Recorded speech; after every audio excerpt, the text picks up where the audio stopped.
Welcome back to the Cover 3 podcast here on CBS Sports. That's Bud Elliott. That's Tom Fornelli. That's Danny Cannell. I'm Chip Patterson coming to you live at youtube.com/cover3 and all across the 24/7 Sports Facebook network.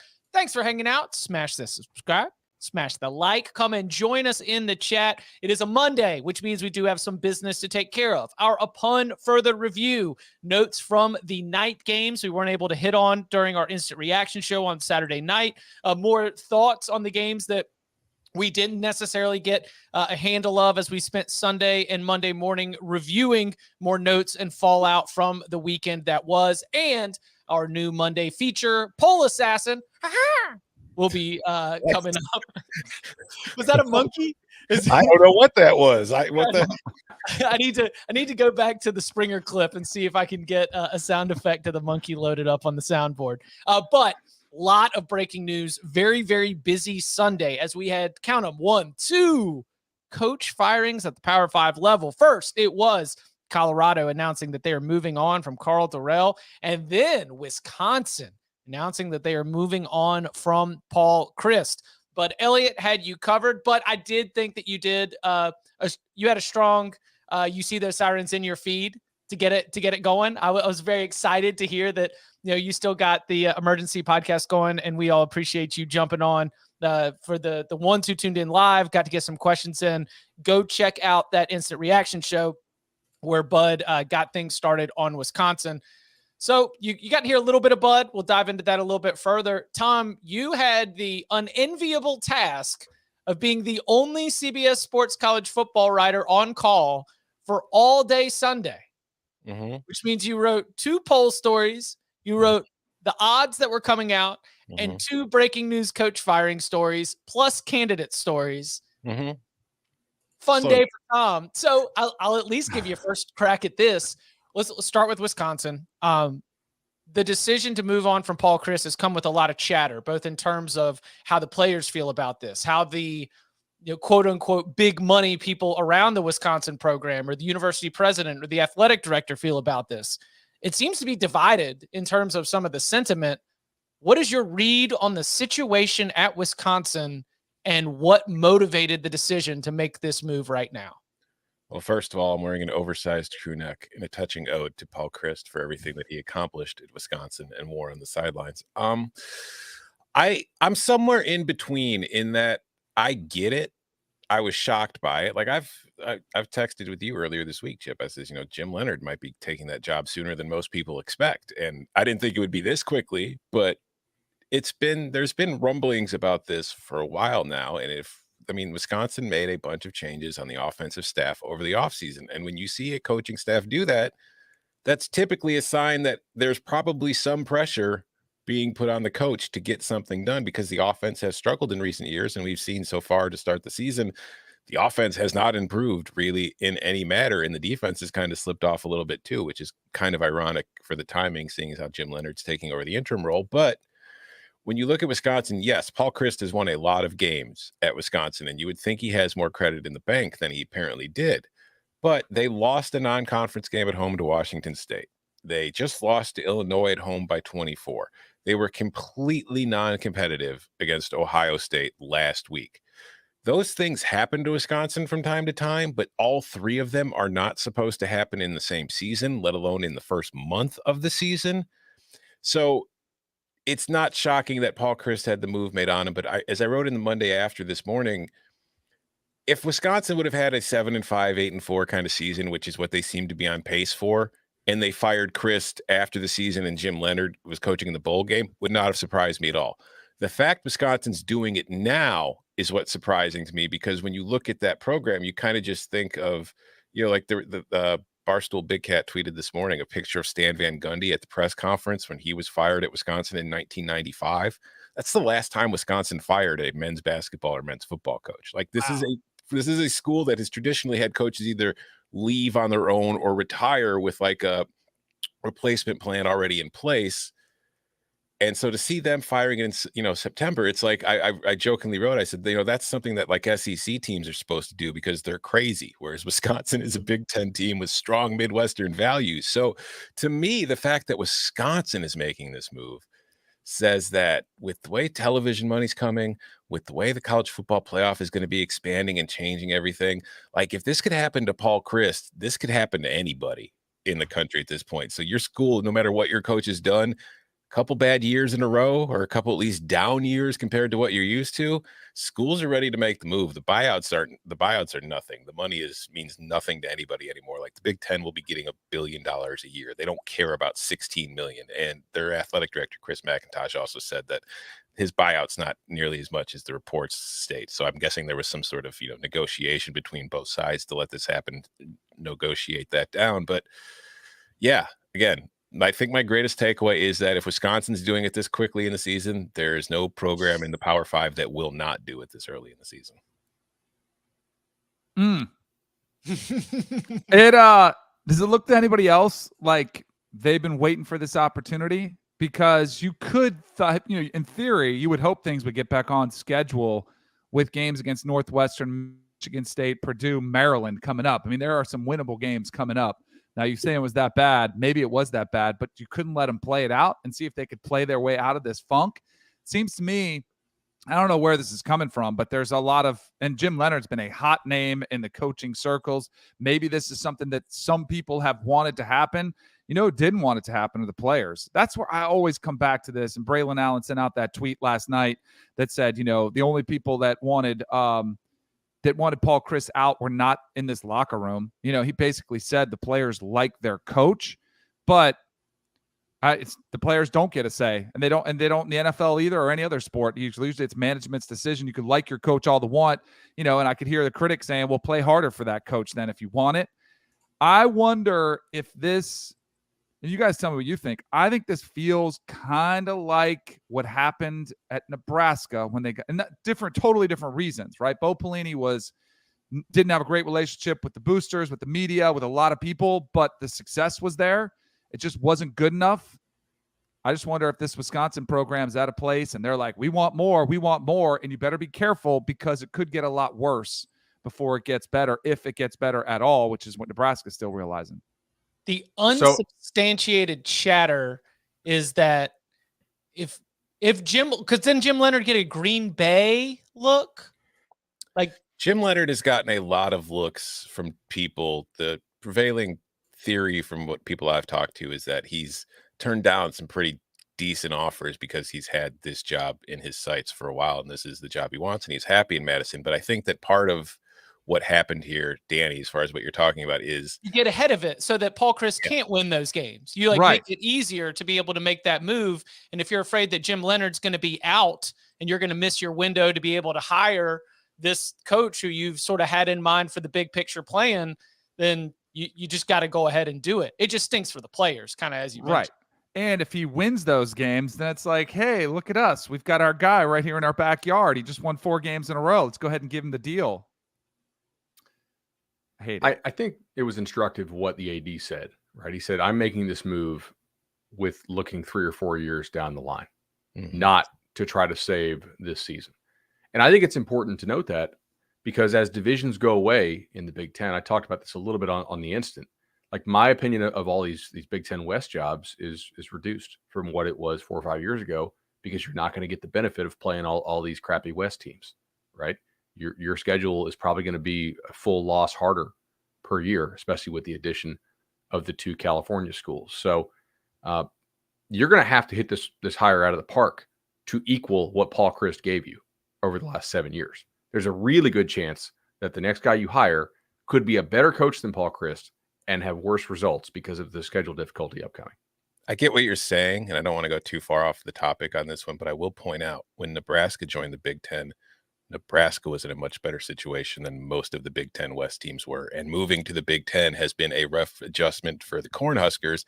Moving to the Big Ten and that regional footprint could prove to be a little more difficult for USC and UCLA at the same time. But I think partially go back to Wisconsin, like you were saying, Chip. I think this is just, Danny, you mentioned the schedule. They want Jim Leonard to get those wins because they're trying to set this up to where Jim Leonard, they're giving him the chance, the runway to have success, turn the thing around and get things feeling well going forward. And I do think that with the expanded playoff, like Wisconsin is a team that is going to want to be getting a playoff berth, and that's what they're doing. And I also think another aspect to it, like you mentioned what the AD said, Chris McIntosh is the new athletic director. You see it in all walks of life. A new person comes in, takes over, and they make a move to let you know they're in charge now. And Barry Alvarez is the looming figure over the Wisconsin program and has been for a very long time. This could also partially be Chris McIntosh's way of saying, I'm in charge now. Paul Chryst, 67-26 at Wisconsin, 43-18. He had 3 Big Ten West Division titles, never finished worse than 3rd in the division, 4 top 25 finishes, 2 top 10 finishes, but 2020 in the pandemic season, 4-3, 9-4 a season ago, 2-3 start out immediately as Wisconsin's head coach. Jim Leonhard comes in. Bud, you mentioned these Big Ten West jobs. I want to get to ranking all of the available Power 5 jobs here in just a little bit. But first, the Jim Leonhard factor seems like step A. Are there other names that you think we should be watching in terms of the Wisconsin hire, either that should be considered, that you think will be considered, or if the Jim Leonhard interim project doesn't work out, it does make it a little bit more difficult to hire him as the full-time head coach. Who should we have our eye on for this job? Lance Leipold. Man, boy, that paycheck. Congrats to Lance, man. This is a good season to be Lance Leipold right now. To be clear, I think it's going to be Jim Leonhard. I would say there's a 95% chance that Jim Leonhard will be Wisconsin's coach when the season starts next year. I think that's what everybody wants. I think that's the plan. But if the program falls flat on its face the rest of the season and if they can't do it, then I think Leipold would be the obvious target. Leipold, we saw what he did at Buffalo. He's gotten Kansas ranked after only 17 games at Kansas, but he won a bunch of national titles at Wisconsin, Whitewater, and D3. He's from Wisconsin, so it makes plenty of sense. If it's not Leipold, I mean, Dave Aranda's. I included Dave Aranda in my candidates list. He was the DC at Wisconsin. I think Dave Doran is somebody that would make sense for Wisconsin. I've seen Jake Dickert, the Washington State coach, mentioned. Sean Lewis at Kent State, a former Wisconsin tight end. There are a lot of coaches that I think would be interested in this job because, part of the reason that they're able to pay that buyout so easily is because Wisconsin is a Big Ten program with a ton of money. It is the kind of job that can take a sitting Power 5 coach, just like USC and LSU did last year. Does it spend that money? Because I hear different things on this. Why did Bielema leave Wisconsin for Arkansas? Right? Wouldn't pay his staff, right? Wouldn't pay his staff. Yeah, they wouldn't pay the staff. They wouldn't give him the size of the support staff he wanted. Is Wisconsin? This move basically says we're going to play big boy ball. Yeah, right? they've got a new AD. Yep. Yeah, and more. This is Brett Bielema wasn't dealing with the Big Ten checks that are coming in now. That's very true. So, also on Sunday, Colorado moves on from Karl Dorrell. Less surprising. I think that this was one that we'd been circling for a while. It's been a woeful product for the Buffs on the field. Where I thought that one of the most interesting conversations coming out of this is where is Colorado? What is a realistic hire? What are realistic expectations for the Colorado football program as we continue to look into the future? A program that Mike McIntyre out, Karl Dorrell in, before McIntyre, you start to put a thread through the different head coaching. I mean, it's been a little bit of with the exception of that 1 year where they popped, it's been a little bit of a rough go for it here in the modern era. What should we expect from the Colorado head coaching job? And because I think we don't need to talk about reaction. You understand why you moved on. So what's next for Colorado? Good luck to whoever it is. I think it's going to be Rick George making the hire, though, because it looks like he's the AD who hired Dorrell. But I think he's going to get a pass for that hire because it was such an emergency situation where Mel Tucker left for Michigan State. I don't know what to make of this Colorado job. I actually think it's a pretty nice market if you want to go get a retread, right? There's a lot of guys out there, maybe a Tom Herman, right? Maybe a Bronco Mendenhall or a Dan Mullen, perhaps. The other thing to keep in mind here is Rick George is an Illinois alum.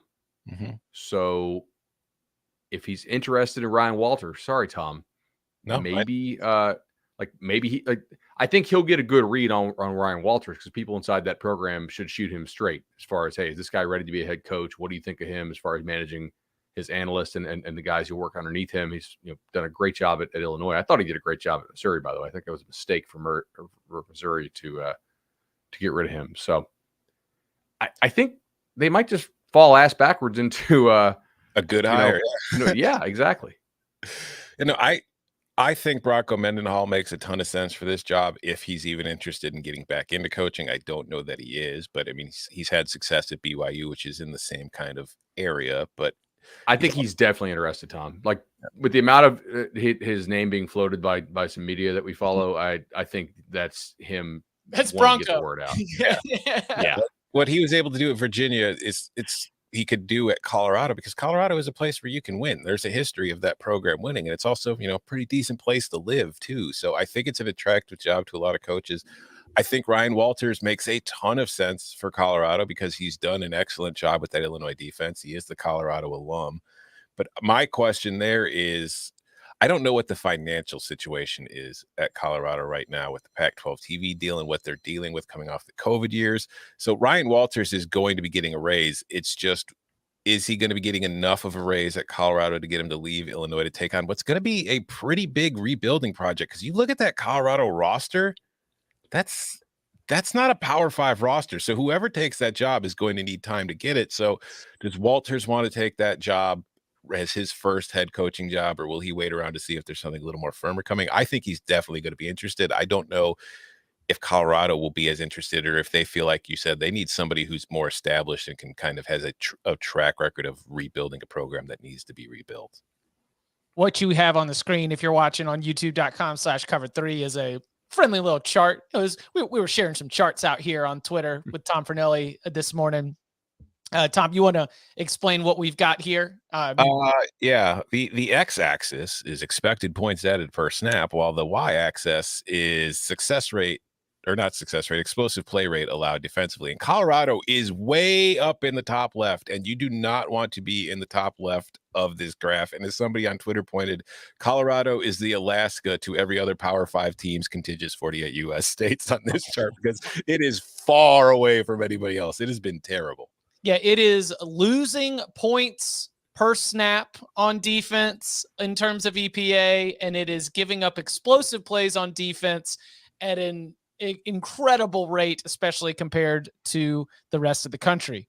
All right, before we see FanDuel posted an updated season win total. This is just mean for Colorado. Half. I don't know what the limits are because I can't bet this in Florida. Half. Yeah, and it's juice minus 120 to the under. Arizona was one of the more winnable games. Now I feel like it's going to be Arizona State or bust at this point for the Buffs. Who could they get? Yeah. Do they play Cal? Because Plummer's hurt. Plummer left that game, and they got a bye week this week. So people. Yes, they do play Cal. They host Cal on October 15th. That's actually their next game. Too. They're off this week. Cal's offense could screw around enough to where they could pull a miracle potentially.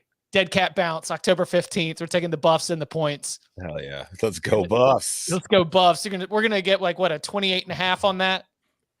I mean, you start the game with a 28-point lead. Yeah. Come on. Lose. Just don't blow Cal that. is not going to lay 28 points on the road to any team.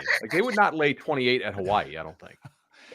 What do you think the expectations should be for this job? I think that's because I do think when you said retreads, I wonder if a young coach first job might want something with a little bit more security and a little bit more, stability around it. That's where I do think there might be some coaches that pass on this.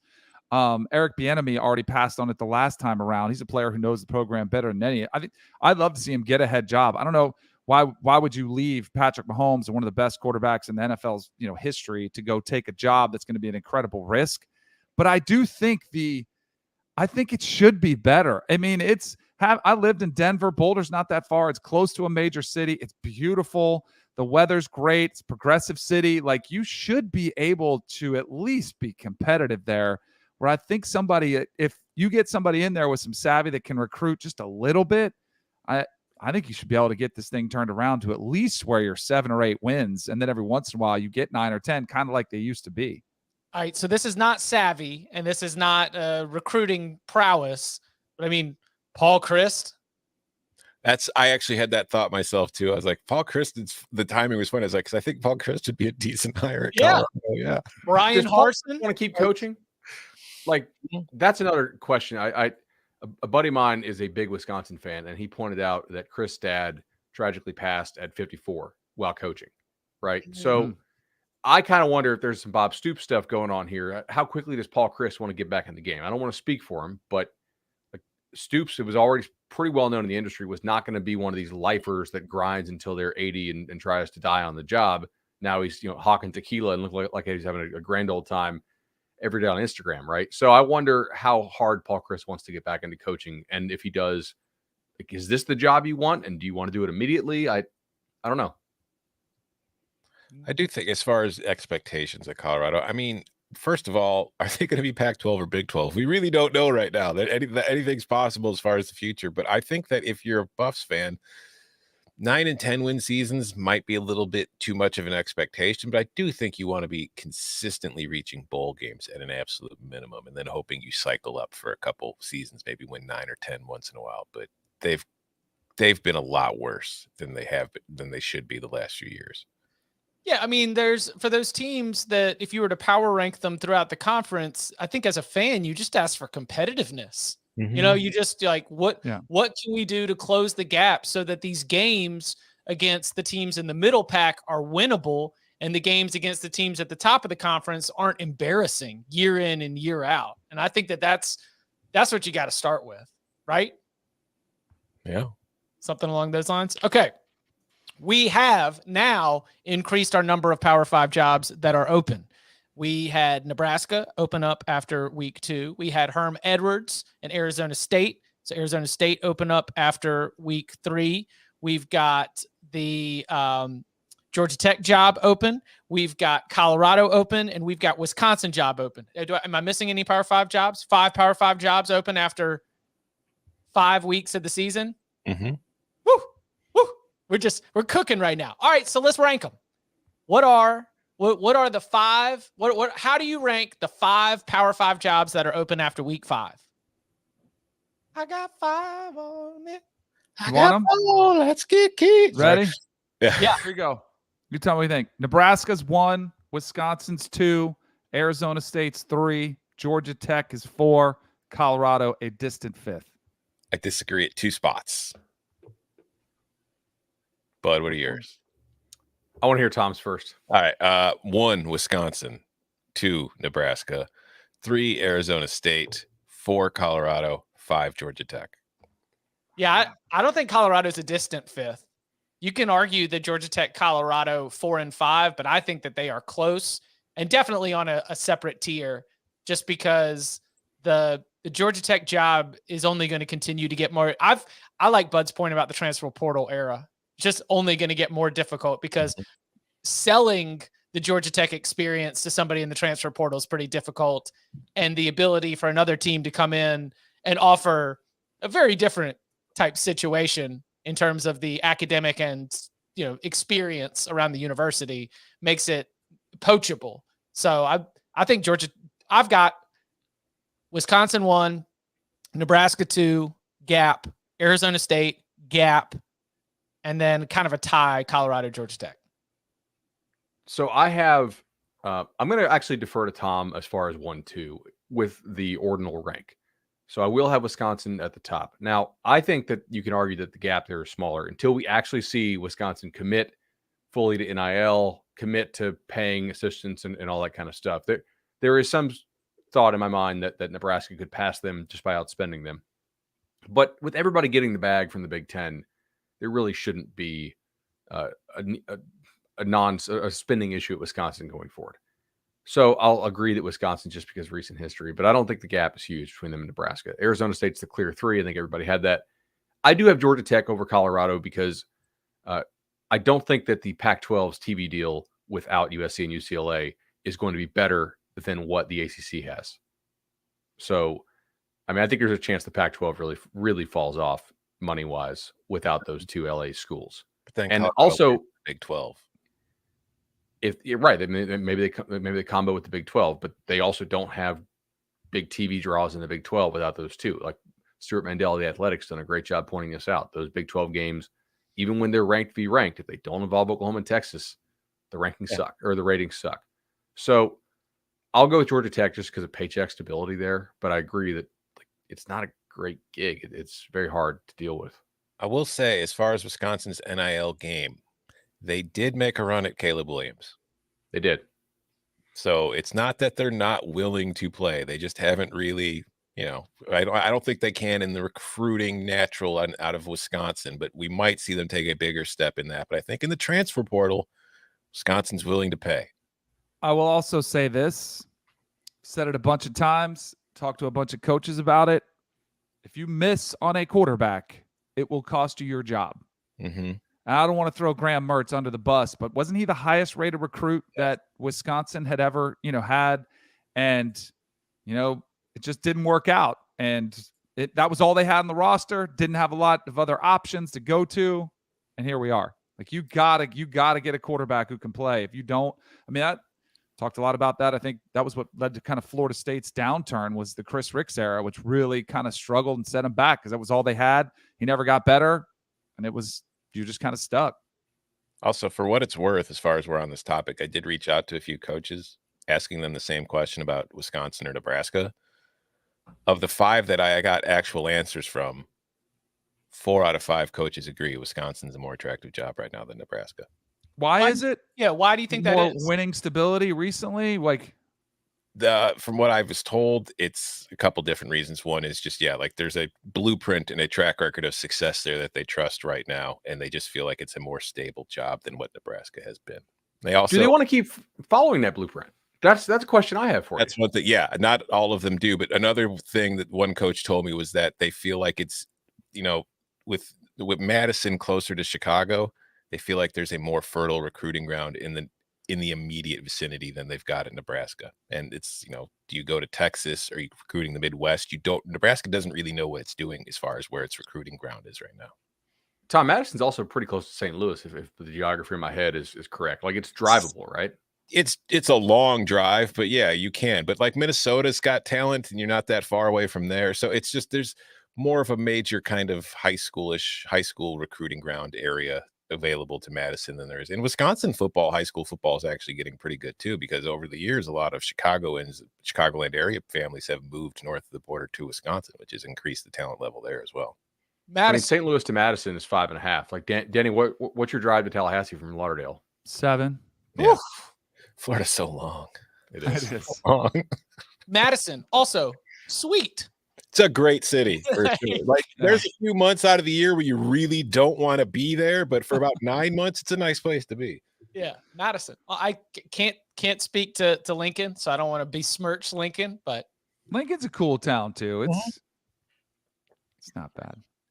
One thing though, like, this was not mentioned to me by anybody, but I think another part of Nebraska is you're in such a fishbowl there because you are the show. Yeah. And that's a good thing or a bad thing? Both. I think for some it could be bad. For some it could be good. Yeah. If you're winning, it's fantastic. Mm-hmm. Yeah. Coming up on the other side, it is our weekly review, our gripes, our analysis, our takeaways from the new AP Top 25 and Coaches Poll college football rankings. It is Poll Assassin, and upon further review, next. The UEFA Champions League on Paramount Plus. 9 months of heart-stopping, hold-your-breath exhilaration. That's brilliant! With more magic and more drama. While a former Bavarian nails the back of the net in Barcelona, an American trades his stars with zebra stripes, and a Norwegian creates sky blue spectacles. So stream every sweat-soaked second of regulation time, stoppage time, and extra time. Beyond magnificent! This is the best of the best of the best. This is the UEFA Champions League. Stream every match live, exclusively on Paramount Plus.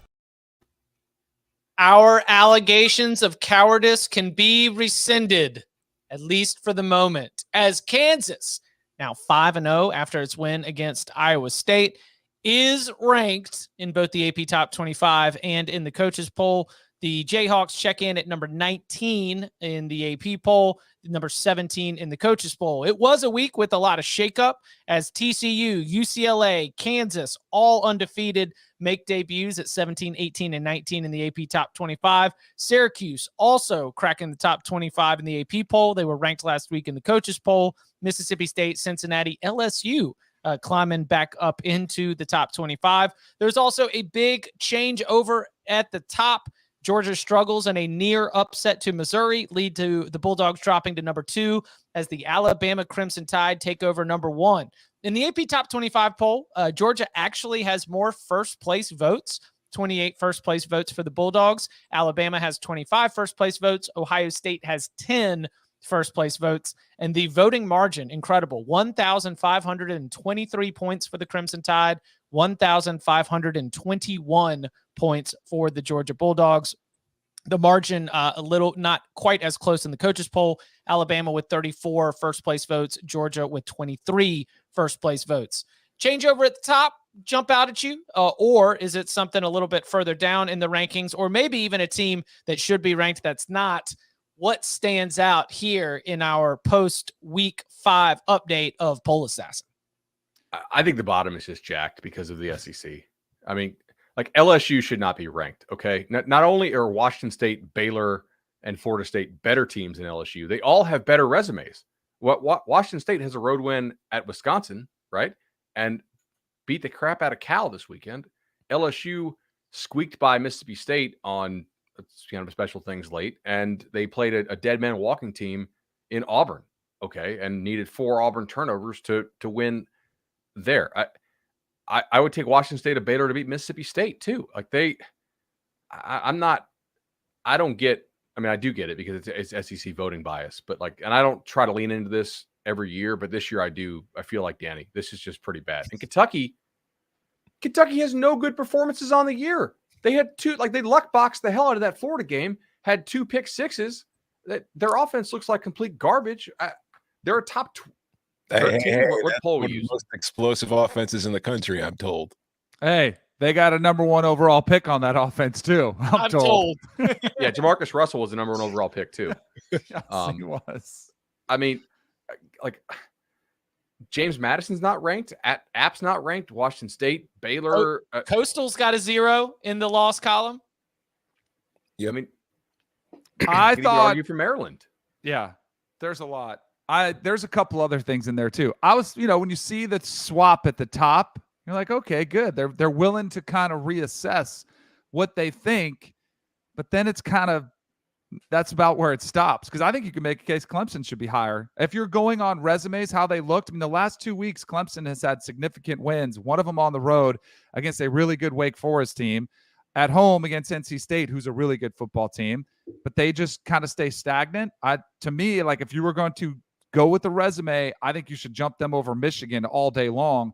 And the one thing that I've always heard is with the rankings, especially when the committee comes out, is they want to hold scheduling against you, right? We should encourage scheduling and scheduling tougher teams. And Michigan just does not have that many resume builders. Now they'll get more. A win against Iowa is nice, but it's their only win of note that's on there.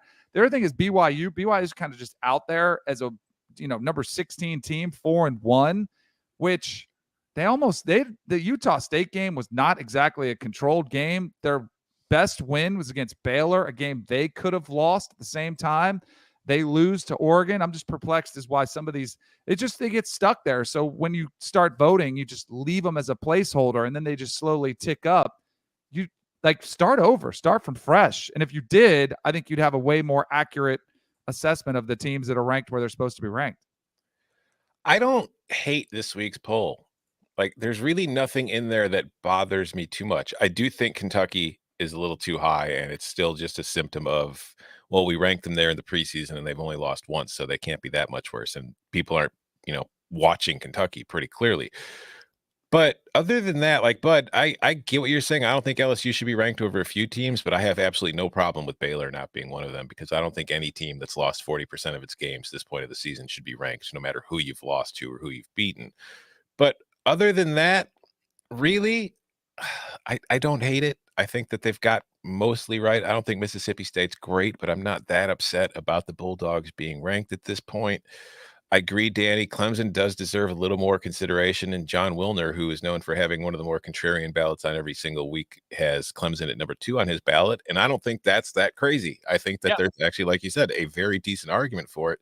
So I'm cool with that. And then I will say, Chip, you said there are no more cowards. They're not cowardly anymore. There are 2 cowards. Who didn't put Kansas on the ballot? There are 2 voters who did not put Kansas on the ballot. It was the Lubbock Avalanche Journal's Don Williams, and it was WSYM in Lansing, Michigan's Jack Ebling. So I will say, gentlemen, maybe you should have Kansas ranked instead of 2-2 Florida, which Don Williams has at 15 on his ballot.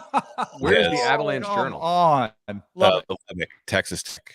I will say it's funny because if you get up on Don's ballot, like the top 13, 14 teams, all perfectly reasonable, but then Florida just jumps up at 15, 1 spot ahead of Utah. So Don is clearly following if you beat them, I can't rank you ahead of them kind of logic there, because if he wanted to put Utah at 16, I guess he felt he had to put 2-2 Florida at 15.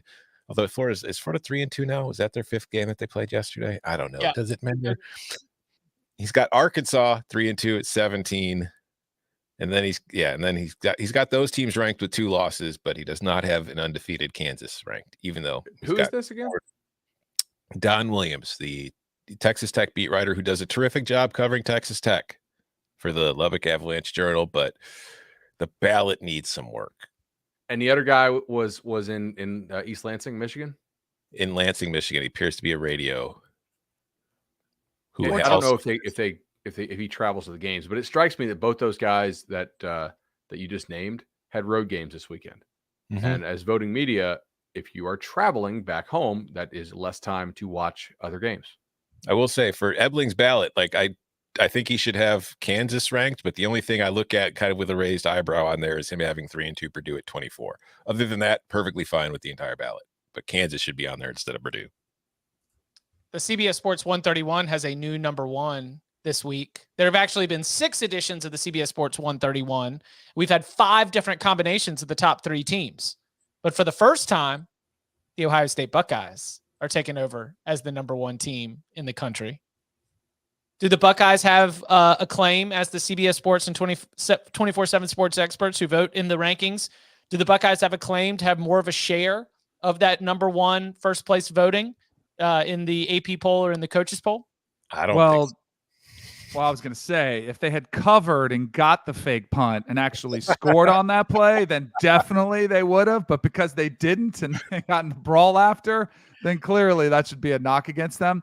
So that's when you get into a little bit of the game control, like how did you look versus how did you play? Because I don't think their resume is all actually weakening. Yes. Since they beat Notre Dame, since they beat Wisconsin, and then that's really it. But they've been impressive in every game since Notre Dame. So I think you could make a case on the whole. They've looked dominant, but I'd prefer to lean towards the better wins, which I do think Alabama with, the game in Arkansas and without your starting quarterback for half, that would be a better win than I would say even Notre Dame at home for the Buckeyes right now. Yeah, I think Danny nailed it. Yeah, the road wins over Texas. And then, like you said, beating Arkansas by 23, even though you didn't have your starting quarterback for over half the game. I think that's more impressive than anything Ohio State's done. If they play tomorrow, this is sort of the power rating versus resume idea, right? At the top, which because they all have somewhat good resumes, that there is a more power rating element at the top, I think, at least for me. I would pick Ohio State right now if they played like a round robin, because Ohio State is a healthy quarterback. We don't actually know what the status of Bryce Young is. My guess is that Bryce Young doesn't play this weekend because they need to rest him up for Tennessee. That's a game they could actually lose. They will not lose to this Texas A&M squad. But all 3 of these teams right now seem like they're not as separated from the rest of the pack to me. Mm-hmm. And the commonality here is receiver injuries, right? We are waiting on Alabama to get some guys back and healthy. We are waiting on Georgia to get some guys back and healthy. Agbuka doesn't look 100% to me for Ohio State, and Jackson Smith-Njigba is still kind of, healing up. What? Do you think so? Because I don't want to speculate. Like, I don't want to say that that's the case, but No, I'm just goofing. I think that he's legitimately hurt, but I also think Ohio State is being very cautious about bringing him back, seeing as how they don't need him to win the games that they're currently playing. they also probably don't need him this weekend.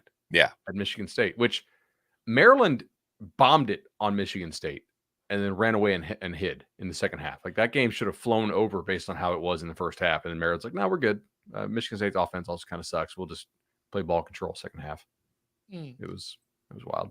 Michigan State, which has tumbled more than 40 spots in the CBS Sports 131 since they peaked at 14, now at 68 in the rankings. So middling ass team. Michigan Yeah. State. I would like to discuss Oklahoma State. I do not think Oklahoma State is a top 10 quality team at this point. All right. I bet them against Arizona State. They cashed for me. I was very happy about that. I think they're an improved team offensively. I think they're not as good of a team defensively. They have wins over a bad Arizona State team that got housed at home to Eastern Michigan. They got wins over a bad Central Michigan team, right? I mean, Toledo beat the hell out of Central Michigan this weekend.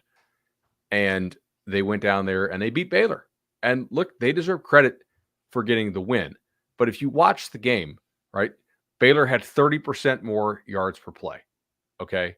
And basically just turnovers and special teams that were the deciding factor there.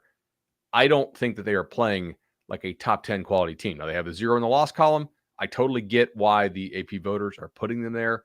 But for me, I don't see like top 10 quality play right now, because some of the stuff they're doing in these games is not really repeatable skill, and they have shown some weaknesses. Arizona State moved the ball on them fairly well. Baylor also moved the ball on this defense, and I think this is just kind of waiting to explode.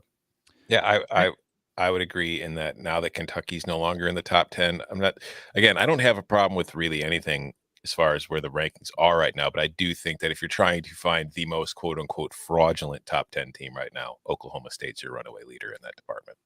How many teams would you rank, or on a neutral site, if they play tomorrow, how many teams would you have over Oklahoma State?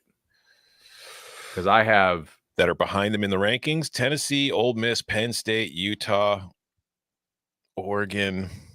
Yep. TCU. That's going to be kind of a big game. Maybe UCLA. If they played it again, neutral site, are you picking Baylor after what you watched? After what I saw, yeah. I mean, me too. Better team in that game. They just lost. I would take USC and UCLA. The third quarter of that game was done. Everything else was like basically a stalemate. But you get the kickoff return, you get a couple turnovers, and then all of a sudden you've established an advantage that they were just able to kind of sit on the rest of the way. I would take them to beat Kentucky, though, for sure. Well, all right, so let's play this out I guess this kind of isn't a pun for the review with a look at Oklahoma State, judging them not as a top 10 team, but also moving forward. So Oklahoma State, upcoming schedule, Texas Tech at home this weekend, followed by at TCU, followed by Texas at home, followed by at Kansas State, at Kansas. So out of those 5 games, Texas Tech, TCU, Texas, Kansas State, Kansas, what is Oklahoma State's record? Or I guess to make it easier, how many losses does Oklahoma State have as we get into the home stretch of the regular season? They're losing at least 2 of those games. I would say like the over-under for remaining losses for them is probably 3.5. Ooh. Whoa. So you think they lose 3 out of 4 of those? No. I mean for the rest of the season. Oh. Where they still have at Oklahoma. They still have Oklahoma in Norman on November the 19th. So you're saying, agree with Tom, they would lose 2 of the games in that stretch and then maybe 1 more after that, or 3. If I was odds making this, like if we put up new, and Caesars actually does this, by the way, shout out Caesars for putting up some new season win total stuff occasionally. I would probably set it 9 and juice the under if I had to put up a new one. Danny, what do you think? The next 3, I think they win. I think they go 3-1 through the stretch. I'm a little bit more bullish on Oklahoma State than you guys. Well, Might be some preseason bias coming in, but I think they're probably 10-2 when it's all said and done. I need to know who the one is. Oh, TCU is playing with some mojo right now. I mean, that's I got a buddy of mine who texts me all the time about Sonny Dykes going back to SMU, and he's like, he's the cover king. He's like, my man, and he's been pointed out and just riding them all the way to the bank here this season. They got something special brewing. Yeah, I got onto that TCU 28-1 ticket when Bud told us about it. So I'm suddenly finding myself being a huge Horned Frogs fan right now. It's like I'm torn between TCU and Kansas. They're both loves of my life at the moment. The Big 12 is awesome. Yeah, it is. Yes. Some of this depends too on what does Quinn Ewers look like when he gets back. Does Texas take off? What happens with him back at the helm? That'd be fascinating. 2-2 might be the stretch coming home though, right here in these 4 games. Go ahead. If you judge these conferences by average team rating, I think the Big 12 is like tied with the Big 10. But they might be the one that doesn't get a team in because they all bang up each other at the top. I was just about to say that. The ACC and the Pac-12 are more likely to be represented in the college football playoff, but top to bottom, the Big 12 is better than both of those conferences. Yeah, I got some messages from Iowa State fans over the weekend that were asking me if Iowa State's the worst team in the Big 12. I think, Coca, cover your ears. I'm pretty sure it's West Virginia, but I don't think there's a terrible team in the Big 12. I think the fact that Kansas is suddenly what it is right now, it's like the worst team in that conference is still pretty much just slightly below average. Texas Tech without Chuck has been non-competitive against Kansas State and NC State, and they were extremely fortunate turnover-wise against Texas. So there's an argument it's Texas Tech without Tyler Shuck. I thought that Texas Tech was playing all right until they kind of lost it there at the end. I thought that Donovan Smith did an okay job against Kansas State. They moved it. I'm concerned that we know what the formula is to beat Kansas State, even though they have not lost to anybody other than Tulane. It's get them to 3rd and long because they are just absolute dead when Martinez has to drop back to throw the ball without play action. But Texas Tech was not able to do that. And Deuce Vaughn and Martinez had multiple 40-yard runs each. So I don't know. To me, their defense kind of got ripped for the second week in a row. Who's in the Big 12 championship game? TCU and somebody. It's wide open, I think. You can sort of exclude Oklahoma because they would have to run the table probably. I don't think I don't know if a 3-loss team is making it to the Big 12 title game. I think that we will have 2 2-loss teams and maybe even have 3 2-loss teams, but one of them doesn't have the right tiebreakers to get in. TCU and Kansas. Let's go. Let's go. Let's do it. Inherently, every Big 12 title game is going to be a rematch of some regular season game, but goodness gracious, the excitement going into undefeated TCU, undefeated Kansas this weekend, it's legendary type stuff.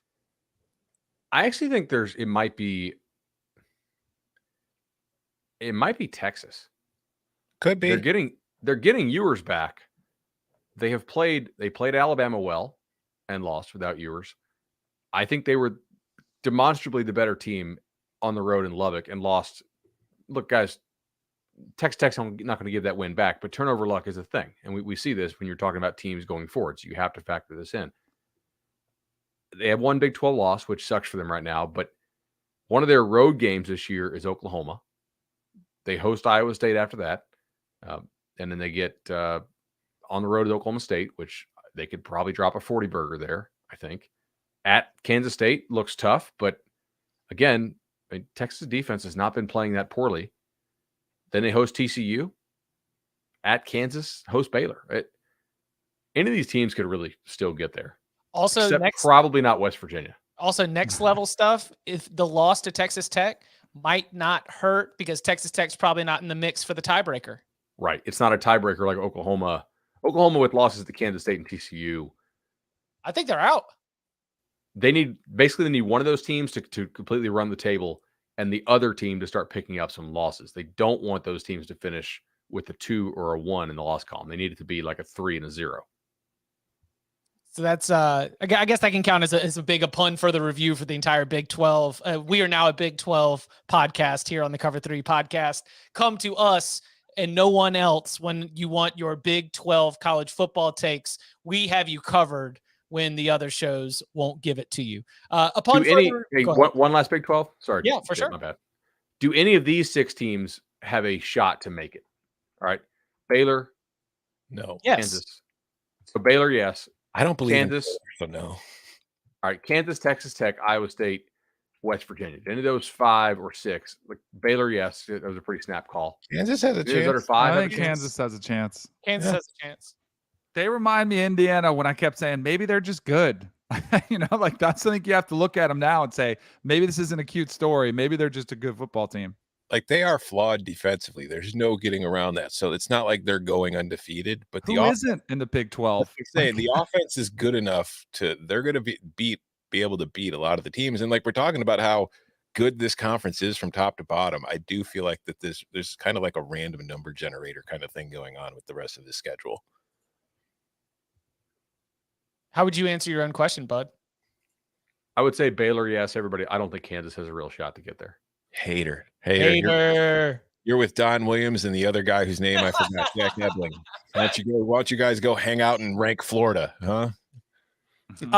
Danny, upon further review, anything else from the notebook or that we haven't gotten a chance to touch on yet from the week that was before we turn the page?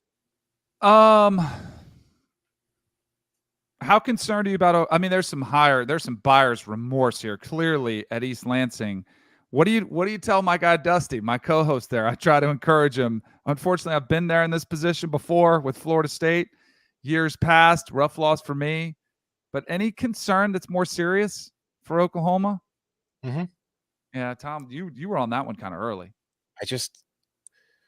I think that what you're seeing is, again, they're not as good and they've lost a little bit. Like in recruiting, they're just kind of losing pace with a lot of the other schools. And I don't think you have to hit the alarm bell that, oh my God, Oklahoma sucks now, or it's going to be mediocre. But there's clearly work that needs to be done that is not a quick fix no matter what. And I mentioned this a little bit on Saturday night because like that defense, Oklahoma's defense was never great, but it was improving under Alex Grinch before he left with Lincoln to USC, and it is taking a step back this year. And with the SEC move coming up, my concern is you do not want to get yourself into a hole as you join the SEC, because once you get in there and you're facing the SEC West or wherever you're going to be, however they realign things, that hole is going to be a hell of a lot harder to dig out of. The other thing I noticed, too, about the ACC was, man, I wish they didn't have divisions this year because I think Wake Forest is the second best team in the conference, and that's going to stink because you're going to watch somebody play from the coastal, whoever it is. Maybe it's North Carolina, probably North Carolina at the rate they're playing now. They play Miami this weekend. That should be a fun game. But it's one of those years you wish you had your 2 best teams playing because I think it'd be the best foot forward for the conference, and I think Wake Forest is the second best team. No, I think it might be NC State. Game. Really? I mean, look, they physically they banged with Clemson and Clemson, and I mean 2 turnovers were pretty big. Clemson looks like the best team in the ACC right now overall. If North Carolina can play a lick of defense, I'd be really excited maybe about that title game. I think Pitt still has a shot to win that division, which is crazy because their loss is not a tiebreaker loss, but you can't be losing at home to Georgia Tech. That's one as somebody who has a nice Pitt ticket. That was annoying to me over the weekend. But with Wake, like they got to face Clemson when Clemson was without like all their defensive guys. I don't think FSU is any good at all right now. Like I looked at my power ratings. I don't have them in the top 55 with current injuries. Like the guys they don't have right now are a big deal. The players they have playing are not good football players. So I mean that they could have put 50 State on FSU, I think, if they wanted to. Like in the second half, they really just decided to run the ball. It was 25 rushes and 6 passes they threw in the second half. I think NC State is a better team than Wake, but I mean, I think it's up for debate. Listen, the North Carolina Miami game is not a fun game. That is listening to 2 siblings yell at each other. That's like watching Liam and Noel Gallagher yell at each other, where one of them's just saying, but the music, and the other one's just saying, you want to be Keith Richards. I mean, it's just nonsensical. They're not even speaking the same language. There will be a winner. and that does have a lot of significance. I'm not entirely sure that North Carolina Miami is going to be a fun game, but who knows? I think the only thing the ACC needs to care about right now is that Clemson looks like a playoff team again. Sorry, Yes. Dabo. Which I'm they sorry do. I'm not disrespecting your team, but I know that's what you want. But Clemson legitimately looks like a playoff team again. So I think that's the biggest thing the ACC has going for it. Anything else upon further review? What else from the notebook that we haven't gotten a chance to hit on either on Saturday night or so far here on Monday? As we went over at the top of the show, I was very busy yesterday, so my upon further reviewing needs a little bit more upon further reviewing. Yeah. Oh shoot, what was the kid's name? I just watched this game this morning. Cincinnati has a guy on their roster now. I should have written his name down. This is poor show prep by me. I know this is G5 and it's a defensive player in the G5, but where can I see defense tackling here? Tackles for loss. This Ivan Pace Jr. kid. Have you seen him this year? Mhm. He's a freak. He had 10 tackles against Tulsa. He had 2.5 tackles for loss, a forced fumble, tipped the ball. I think it was picked. Just 1.5 sacks. This guy's a beast. Luke Tulsa Fickell could not block him. stud. That's one thing. But speaking of which, is it kind of strange to you guys that like all these Power 5 jobs have come open and Luke Fickell's not being mentioned for any of them? I mean, he has like thought that was 9 kids. It's hard to move that many kids. Yeah, It's like, I I thought that feel was a Luke Fickell thing. That's what I'm saying. I feel like people have caught on, but it's like when I was doing the Wisconsin candidates and I was like, Fickell. And I was like, I don't know if he'd leave for Wisconsin, especially now that Cincinnati's on its way to a Power 5. But I'm just surprised that we haven't seen him pop up coaching candidate list, considering he spent the last few years like, the number one guy for any Power 5 job that came open. All right. Question for you guys upon further review after seeing a couple of these games. Cincinnati or the field right now for the American? Cincinnati. Cincinnati's plus 150 at some spots, and I'm not sure they shouldn't be odds on. They should be odds on. I think Yeah, so too. I go Cincinnati. UCF doesn't have a passing offense. Houston is, well, Houston Upon might be. further review, I would like to rescind my Houston will win the AAC preseason prediction. Same. They got a bunch of guys out on defense right now. Like their stud DN's gone. Owens and Green didn't play in the back end. And when I saw that Pratt was out, I was like, damn it. Because we all, I think a couple of us had Tulane for sprinkles or locks. And the fact that they still won is pretty instructive as to how much of a mess Houston appears to be right now. And that Tulane defense, man, is good. Mm-hmm. They really get after people. I think shout out UTSA too. What'd you say? You think Willie Fritz could be in the market for like a Colorado kind of job? Yeah. Or Kansas if Kansas does lose Lance. Oh, see that Yeah, the trickle down effect there. It's a good opportunity. And look, like to be able to go inherit whatever Lance Leipold has been able to do to help repair like what was certainly a damaged program in the wake of Les Miles. That would be a great step up for Willie Fritz or whoever might get that. But we're already. Sorry. Fun little fact that I just saw from our CBS Sports Twitter account. There are 4 Big 12 games this week. Only one of them is a matchup of unranked teams. Do you want to guess which one it is? It's Oklahoma, Texas. The Big 12 is upside down. It's great. Okay, so my upon further review is a question because I went back and I am definitely willing to take the absence of Mo Ibrahim as being very significant. But what is the course correction on Minnesota? Because now we review and we see that Minnesota was dominant against New Mexico State, was dominant against Western Illinois, then Colorado, which obviously has panned out to be one of the worst Power 5 teams in the country, and Michigan State. Now, even that win, as the Spartans continue to sort of crumble away, is seeming to carry less weight. They are off this week. They return to action with back-to-back road games against Illinois and Penn State. My question is, did I or we get over our skis a little bit with Minnesota here at the beginning of the season? Is that going to come crashing down? Find crashing down.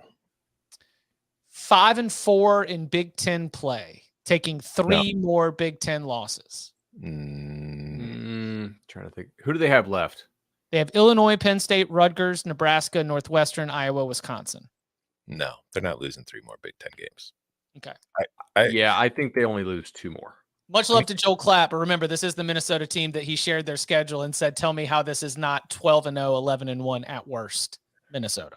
This was far and away their worst offensive game. I haven't watched it yet because, again, I didn't have any time to do any of that yesterday. But just looking at the numbers for their game log, they had their offensive success rate on the season. They never had a game worse than 52%. They were at 36.7% against Purdue. And their explosive rushing rate, they were one of the more explosive teams in the country on the ground. Never a game less than 10%. 0% without Mo Ibrahim in this game. They didn't have a single explosive run. I feel like that.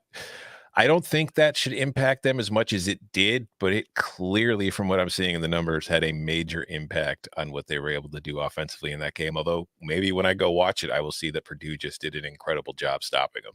Well, and 3 interceptions for Tanner Morgan. He did not have a good game. Well, because and he had no run game to lean on. I think upon further review, it is worth looking at USC again. So they beat Arizona State like a lot of people have beaten Arizona State this year and did not look very impressive. They were the beneficiary of 4 turnovers against Oregon State. Is USC starting to maybe find its level here? And if so, do you make USC the favorite for the Pac-12? Because Vegas certainly does right now, along with Utah. But I kind of think there are 5 teams who could legitimately still win the Pac-12, depending on how some things break. USC, UCLA, Oregon, Utah, Washington State. Wait, hold on. How many teams did you say? I said 5. I don't count Washington State in there, but maybe I should. So you would have USC, UCLA, Oregon, Utah, and Washington as your 5 teams. Yeah. Any one of them could win. I think so.